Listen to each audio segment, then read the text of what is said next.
They can also recognize faces and can hold a grudge against someone who was rude to them for several years. Somewhere above your head right now, on a wire, a rooftop, a bare winter branch, there is very likely a crow. And if you have ever walked past one without looking up, here is the uncomfortable truth. It already knows your face. Not in some loose, instinctive way. It knows it the way a security guard knows the face of a man who once tried to break in. For close to 20 years, scientists have been quietly building a case that crows are doing something most of us never imagined an animal could do. They are watching us, judging us, remembering us, and passing what they learn about us to other crows who have never even met us. This is not speculation dressed up as science. This is published, peer-reviewed, repeated research conducted by researchers who spent years standing in parks in rubber masks, getting screamed at by birds on purpose, just to find out how much was actually going on behind those small, dark eyes. And once you understand what it actually shows, you will never look at a crow on a wire the same way again. Let's start with the experiment that broke this whole field open, because it is stranger than anything you could invent. In the early 2000s, a wildlife biologist named John Marsluff at the University of Washington wanted to answer a deceptively simple question.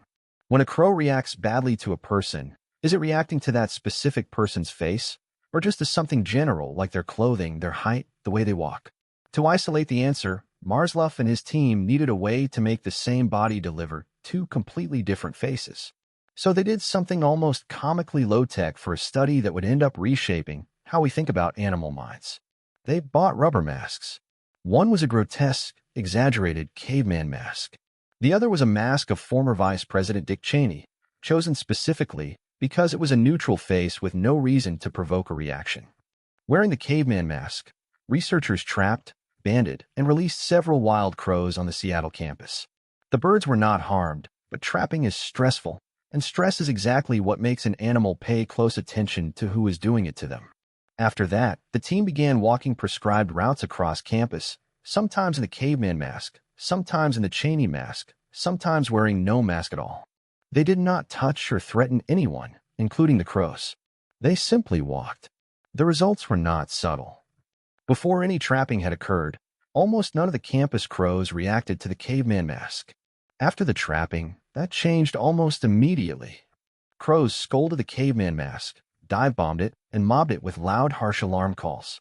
The Cheney mask, worn on the same routes by the same researchers, was almost completely ignored. The birds were not responding to height, gait, or clothing, because all of those were identical between the two conditions. The only variable was the face. And the birds had locked onto it instantly. That alone would have been an interesting footnote. What turned it into one of the more unsettling findings in modern animal behavior research is what happened over the following years. The number of crows reacting to the caveman mask did not stay fixed at the 7 birds who were originally trapped. It grew. More crows began scolding the mask. Crucially, many of these new reactive birds had not been present during the original trapping at all. Some had not even been born yet. Marsluff's team kept the experiment running for years, and the pattern held. 5 years after the original capture, the population of crows reacting aggressively to that mask had grown well beyond the original group, even though most of the original 7 were likely dead by then.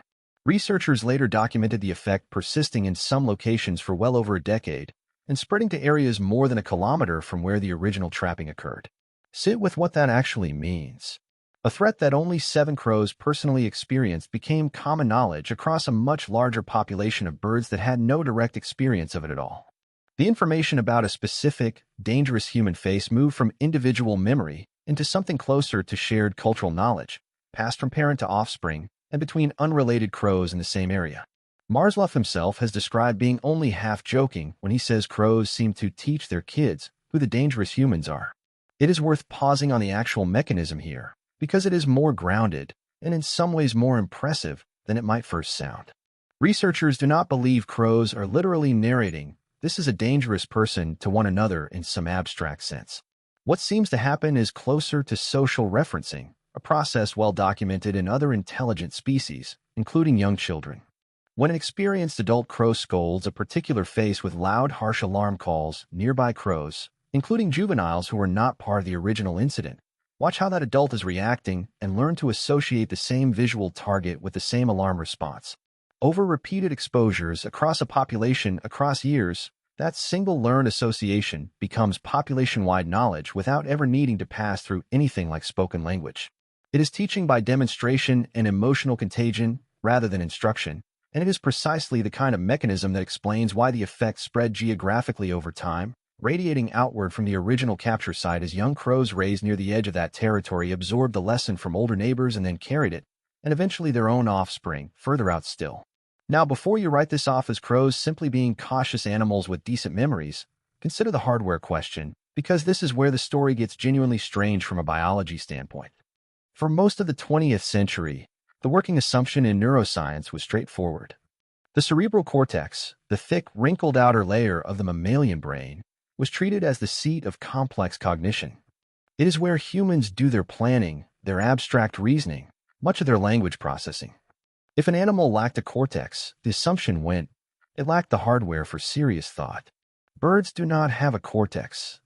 When early anatomists looked at bird brains, they saw smooth tissue where a cortex should be, and many simply concluded there was not much going on in there. For decades, bird brain was not just an insult, it was treated as a more or less accurate scientific summary. That assumption did not survive contact with better measurement tools. Birds evolved a different forebrain structure called a pallium, and while it does not look like a cortex from the outside, lacking the familiar folded, layered architecture of a mammalian brain, a landmark 2016 study published in the Proceedings of the National Academy of Sciences, led by neuroscientist Susanna Herculano-Hausel, actually counted the neurons directly, using a technique that dissolves brain tissue down to its individual nuclei so they can be precisely tallied rather than estimated from volume. The findings were striking. Neuronal density in the avian pallium was found to exceed that of the primate pallium by a factor of roughly 3 to 4 times. Because birds pack so many more neurons into the same physical space, songbirds and parrots were found to contain roughly twice as many total neurons as primate brains of the same overall mass, and 2 to 4 times as many as equivalent rodent brains. And because these extra neurons are concentrated specifically in the forebrain, the part of the brain most associated with planning, judgment, and pattern recognition, large parrots and corvids, the family that includes crows, ravens, and magpies, were found to have the same or even greater number of forebrain neurons as monkeys with brains many times larger. A macaw's brain is roughly the size of an unshelled walnut. The study found it nonetheless contains more forebrain neurons than the brain of a macaque monkey, despite the macaque's brain being closer to the size of a lemon. This is not a metaphor, and it is not poetic license. It is a direct cellular measurement, repeated across 28 avian species. It is also why researchers in this field have increasingly started referring to corvids as feathered apes, and they mean it as a literal description of cognitive capacity, not a turn of phrase. That hardware does visible, testable work in the world, and nowhere is it more obvious than in how crows manufacture tools. New Caledonian crows, a species found only on a small Pacific archipelago, not just use found objects as tools. They manufacture them to a design. Researcher Gavin Hunt documented this in a now-famous 1996 paper in the journal Nature. The crows were observed making tools from the leaves of the pandanus plant, tearing them along the leaf's natural barbs in a precise, repeated, stepped pattern to create a tapered hook tool with a working barbed edge, ideal for dragging insect larvae out of narrow holes in bark. Hunt's paper noted that this kind of standardized tool manufacture, with a clear, repeatable design imposed on raw material, had not previously been documented in any free-living non-human species, and pointed out that comparable sophistication does not appear in the human archaeological record until well into the Paleolithic. Later research has shown that different crow populations across the islands maintain distinct regional tool designs, almost like local manufacturing traditions, and that young crows appear to learn the local design by forming something researchers call a mental template, watching and reproducing a pattern rather than simply copying motions by rote. Then there is the experiment that, more than any other, demonstrates that crows are not simply running on instinct. It is built directly on Aesop's fable, The Crow and the Pitcher, the one where a thirsty crow drops stones into a pitcher to raise the water level high enough to drink. In 2014, researchers at the University of Auckland, led by Sarah Gelbert, decided to actually test whether crows understand the physics behind that story, rather than just performing a fixed behavior. They presented New Caledonian crows with a tube of water containing a floating piece of meat just out of reach, alongside a pile of objects to drop in. The results, published in the journal PLOS One, showed something close to genuine causal reasoning. The crows consistently chose to drop stones into the water-filled tube, rather than an otherwise identical sand-filled tube. When given a choice between objects, they preferentially dropped solid objects rather than hollow ones, and sinking objects rather than floating ones, both of which actually raise the water level. They also preferred tubes that already had a higher water level over ones that needed far more displacement to reach the reward. In short, these birds were not randomly dropping things into water. They were selecting, in real time, the specific objects whose physical properties would solve the problem most efficiently. The researchers concluded the birds showed a level of causal understanding of water displacement comparable to a 5 to 7-year-old human child, although the same crows did fail more complex versions of the task involving counterintuitive setups, which is itself useful, because it tells us this is bounded, real cognition, not some uncanny perfect intelligence. There is a third strand to the tool story, and it is more contested, which actually makes it more interesting, because it shows real science arguing with itself rather than presenting a tidy narrative.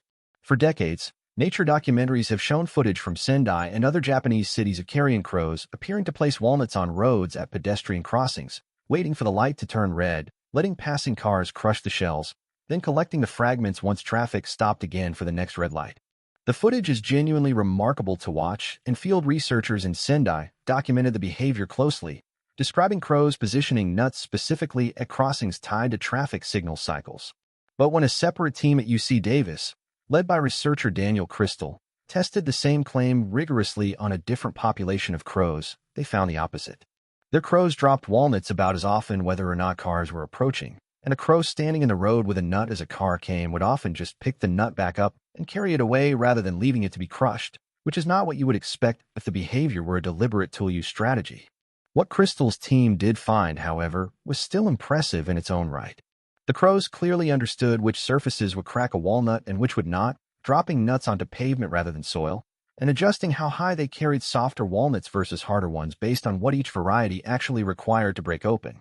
The honest conclusion researchers have settled on is that some crow populations in some places probably have learned to deliberately use traffic as a nutcracker, while other populations have simply learned that roads are hard and cars are dangerous, and the crushed nuts left behind by traffic are an opportunistic bonus rather than an engineered outcome.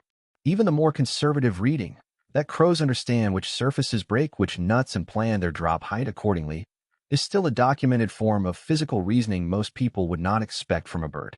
So the brain power is documented. The face memory is documented. The tool use, in at least some populations, edges into genuine planning. What happens when a crow dies is where this stops being merely impressive and starts feeling genuinely uncanny. Researcher Kaylee Swift, working with Marsluff at the University of Washington, set out to understand a behavior that field biologists had long noticed but rarely studied directly. When a crow encounters a dead member of its own species, it does not simply move on. It calls loudly, and within moments other crows arrive, sometimes dozens of them, gathering in nearby trees and screaming in alarm, a behavior that had informally been called a crow funeral for years. Swift wanted to know what was actually happening psychologically during these gatherings. So over a 2-year study, she and her team approached crow territories wearing a mask and presenting a taxidermy dead crow, then tracked how those specific masked individuals were treated afterward, even when they returned later with no mask and no dead bird at all. The results were unambiguous. Crows that witnessed a masked person holding a dead crow treated that mask as a threat for weeks afterward, scolding it on sight and in some cases avoiding feeding near the area for days.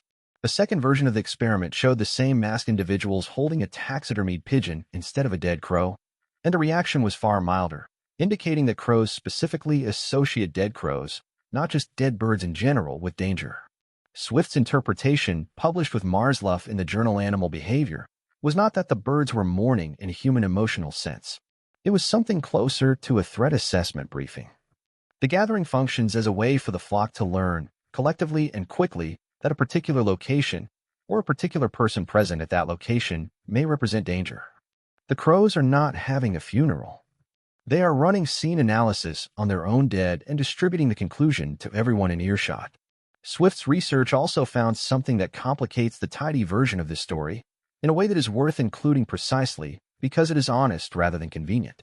In a separate set of trials, she and Marsluff found that the majority of crows, around 70%, simply would not approach a dead crow at all, avoiding the body entirely rather than investigating it, which tracks with the threat assessment idea, since getting close to a corpse carries real risk of disease or whatever killed it in the first place. But in a small number of cases, 10 out of 153 trials, crows did something researchers had not anticipated and were genuinely startled by. Rather than treating the body as a threat to assess from a distance, individual crows approached and attempted to mate with it. Swift's analysis tied this to the timing of the trials relative to the bird's breeding season, when hormone levels run high, and the behavior, while strange to witness, is documented in a range of species and does not undercut the broader threat-learning conclusion. If anything, it underlines that what is happening at these gatherings is not a uniform, scripted ritual. It is a set of individual birds, each running their own assessment of a complicated situation, arriving at different responses, which is itself a sign of flexible cognition rather than fixed instinct. Layer all of these findings on top of each other and a clear picture starts to form, and it is one that should genuinely change how you think about the bird on the wire outside your window. These animals possess a forebrain with neuron densities that rival or exceed those of primates. They manufacture tools to a consistent regional design and pass that design to their young. While in at least some places, debated as the precise mechanism may be, they appear to exploit human infrastructure like roads and traffic signals to solve a problem no crow ancestor ever faced a million years ago. They reason, with real if imperfect success, about cause and effect in a physical task modeled on a 2,500-year-old fable. They recognize individual human faces, remember them for years, and transmit that recognition to other crows, including their own offspring, who never personally witnessed whatever made that face dangerous in the first place, through a learning process that looks a great deal like the way human children pick up fears and habits from watching the adults around them. And they convene something close to a threat assessment gathering around their own dead, drawing different individual conclusions about how to handle the same grim situation, rather than executing one fixed, robotic response. None of this required AI translation or a research breakthrough revealing a hidden crow language to be true. It is sitting in published, peer-reviewed papers, some of them decades old, conducted by researchers who spent years in parks and on college campuses, sometimes wearing rubber masks, sometimes carrying taxidermied birds in their backpacks, patiently testing what these animals actually know, and just as importantly, publishing the results that complicated their own theories rather than burying them. That last part matters more than it might seem. Real science includes the 70% of crows that refuse to engage with a dead body at all. It includes the population in Hokkaido that did not show the elegant traffic light nut-cracking scene in Sendai. It includes the crows that failed the harder version of the water displacement test. A finding that only ever confirms the most dramatic possible interpretation every single time, with no failures and no contradictions, is usually a sign that something has been simplified or invented for effect. The actual body of crow research is messier than that, and far more convincing because of it. What it reveals about humans is not that we are being secretly profiled by an avian surveillance network. It is something a little more grounded, and arguably more interesting. For most of recorded history, we assumed that a brain the size of a walnut, sitting beneath 2 feathers and a beak, simply could not be doing very much. We built that assumption on the wrong anatomical landmark, the absence of a cortex, without checking what was actually happening at the cellular level underneath, and we carried that assumption confidently for the better part of a century before anyone thought to count the neurons properly. Crows have been living alongside us in cities, parks, and parking lots this entire time, watching how we behave, learning which of us are dangerous and which of us are safe, and passing that knowledge on to birds who never met us. We just were not the ones keeping score. They were. And it took us until the careful, patient fieldwork of the last few decades, much of it conducted with nothing more exotic than a rubber mask, a notebook, and a great deal of patience to notice. So the next time a crow tilts its head and looks directly at you from a fence post or a street lamp, you're not imagining it. There is a reasonable chance it is doing exactly what it looks like it is doing. Looking back, weighing what it sees, and quietly deciding what kind of human you are.